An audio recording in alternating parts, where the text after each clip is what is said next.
Welcome to the CT Educator Podcast. I am your host, Karina Hogan. I am a registered CT technologist with 20 years of experience and knowledge.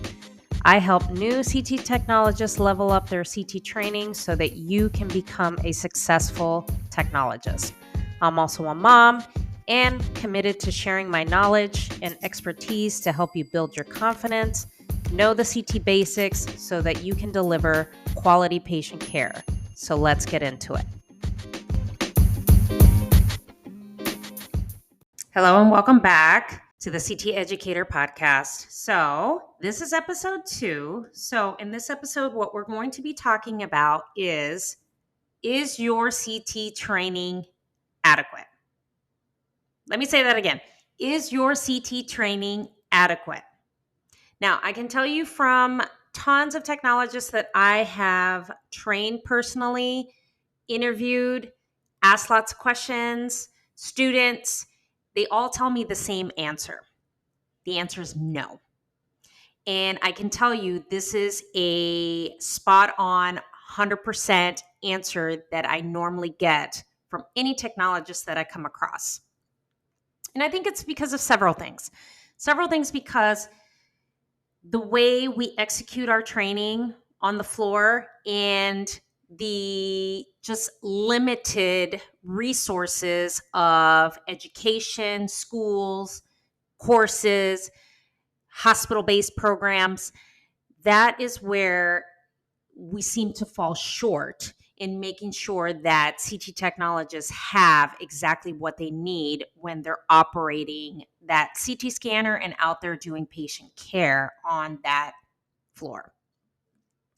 So I know when I was a brand new technologist 20 years ago, when I first started CT 2 years out of x-ray school, there was a high demand to get people cross-trained and get into the modality to fill these vacant shifts.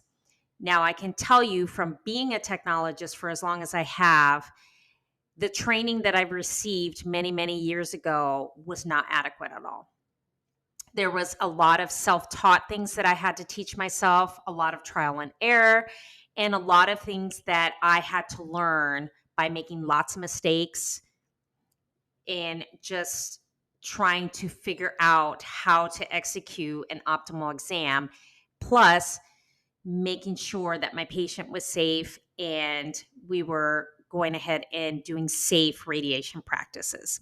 So I can tell you, I'm pretty sure you're thinking about this and you're asking yourself, is my training really adequate? Did I really learn everything that I needed to learn? Was I taught by the right people?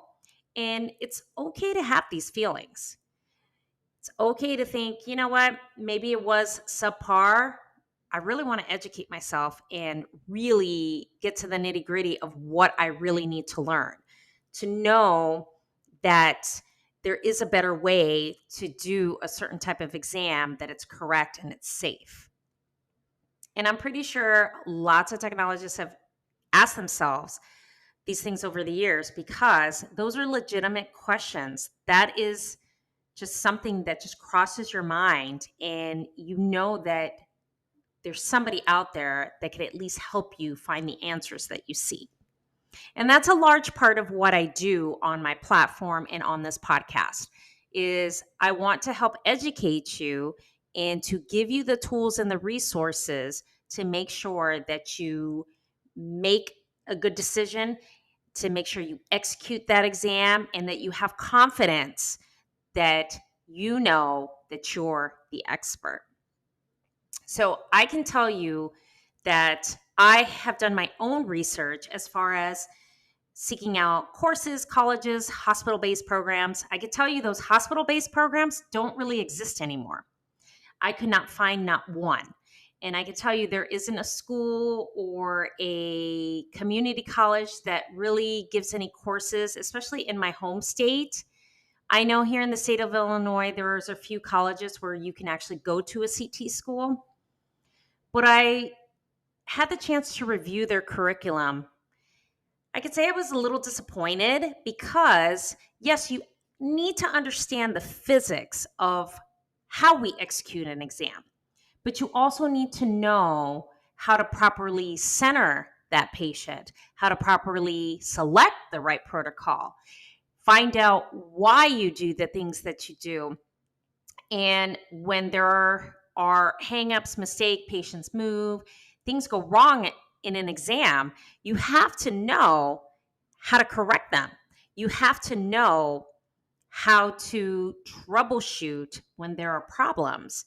And you have to know how to fix an exam when the patient moves, when the machine just stops, table stops moving. Those are the things that really need to be hammered down because you need to know the whys behind of what we do. Now I can tell you, as a new technologist, I fucked up a lot. I did. But you just gotta say, all right, yes, I screwed up. My exam looks like shit. So what can I do next time to be better? Okay. And a large part of what I do to help new technologists, experienced technologists feel like they need more education. That is a vital piece of what I do when I create courses, when I do live master classes, when I do workshops, anything of that sort to help you out in your CT career. It's a large part of my passion.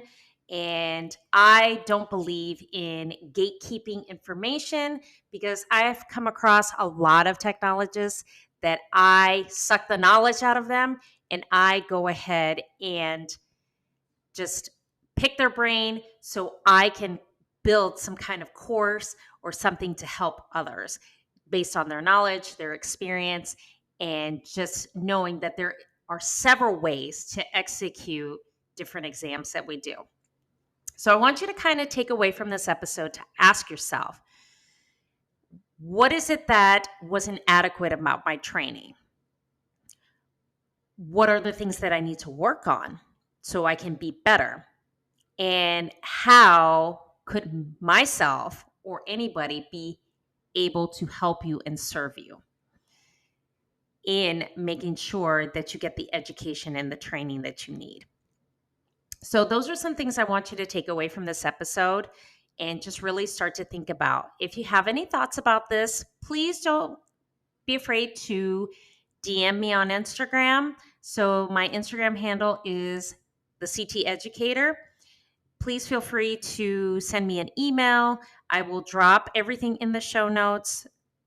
As far as my email address, I love questions, comments, feedback, just anything to make this podcast better. If there's something that you want me to talk about, please just send me an email, send me a DM on Instagram, and I'd be more than happy to create something, share something with you. Okay. In the next episode, we are going to talk about how COVID-19 has really changed the dynamics of radiology departments, especially CT departments. So, thank you all for listening and can't wait to see you on the next episode.